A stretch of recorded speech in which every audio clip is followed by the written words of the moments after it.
안녕하세요. 이세빈 원장입니다. 눈두덩이는 눈 언저리의 두툼한 부분을 말해요. 눈두덩이가 유난히 두툼해서 고민이신 분들이 꽤 많죠. 이런 분들은 눈두덩이가 두툼한 것을 개선하기 위해서 눈성형을 하죠. 눈두덩이가 두툼한 많은 분들은 눈두덩이에 살이 많다고 표현을 하세요. 살을 지방이라고 생각하고 눈두덩이에 지방만 제거하면 이런 증상은 쉽게 해결될 거라고 생각을 하시죠. 말처럼 쉽지는 않아요. 이번 영상에서는 눈두덩이가 두툼한 이유에 대해서 말씀드리고 어떻게 수술해야 개선이 되는지 자세히 알려드릴게요. 살은 하나의 조직만을 의미하진 않아요. 살의 사전적 의미는 사람이나 동물의 뼈를 싸서 몸을 이루는 부드러운 부분을 말하죠. 이는 의학용어로 연조직이라고 불러요. 요즘은 사라진 살색이라는 색깔의 살은 피부를 의미했어요. 고기를 먹을 때 살코기는 지방을 제외한 근육을 의미하죠. 다이어트 시 살을 뺀다고 하면 대부분 지방을 연소시키고 감소시키는 것을 의미하죠. 이처럼 피부부터 뼈 바로 위에 있는 부분까지 조직 전체를 일컬어서 살이라고 하는 거예요. 눈두덩이가 두툼한 것을 개선하기 위해서 눈두덩이의 살을 제거한다는 말은 단순히 지방만을 제거하는 수술보다 좀 더 큰 의미의 수술이 되는 거겠죠. 두툼한 눈두덩이를 개선하기 위해서는 피부, 알륜근, 안화지방, 그리고 필요에 따라서는 알륜근 뒤지방이라는 조직도 제거를 하죠. 눈두덩이에 살이 많은 경우 대부분 피부가 두꺼워요. 이럴 경우에는 피부를 일부 절제해내서 눈두덩이가 두툼한 것을 개선하죠.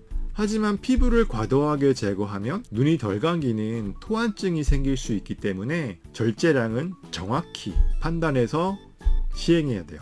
피부 밑에 알륜근이 과도하게 발달되어 있는 경우도 눈두덩이가 두툼하게 하는데 역할을 할 수 있어요. 이럴 경우 알륜근을 일부 제거하게 되는데 너무 많은 양의 알륜근을 제거하게 되면 흉터가 패어 보이는 함몰 흉터가 생길 수 있기 때문에 알륜근 양의 절제량도 주의를 기울여서 결정해야 돼요. 알륜근 아래 눈두덩이가 두툼한 것을 개선하기 위해서 지방을 제거한다고 할 때 그 지방은 알륜근 밑에 안화지방을 제거하는 거예요.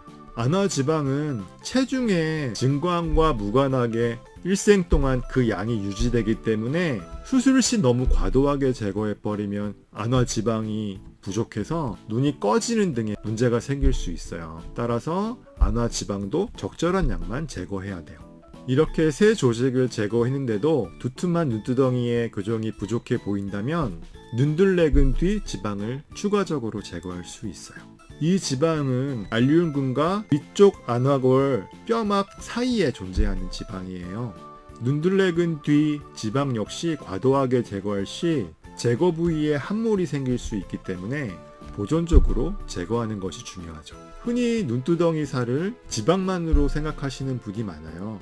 연조직을 구성하는 다양한 조직들을 의미하는 말로 안화지방 자체만을 의미하진 않죠.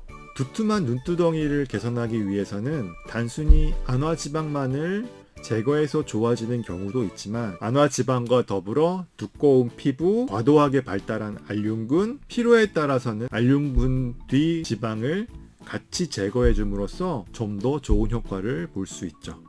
안화지방을 제외하고 다른 조직들을 제거하기 위해서는 당연히 절개 쌍꺼풀을 하셔야겠죠. 구독과 좋아요는 사랑이래요. 저의 이야기가 도움이 되셨다면 구독과 좋아요 알림까지 꼭 눌러주세요. 이세빈 성형렉 이박사였습니다. 감사합니다. 안녕.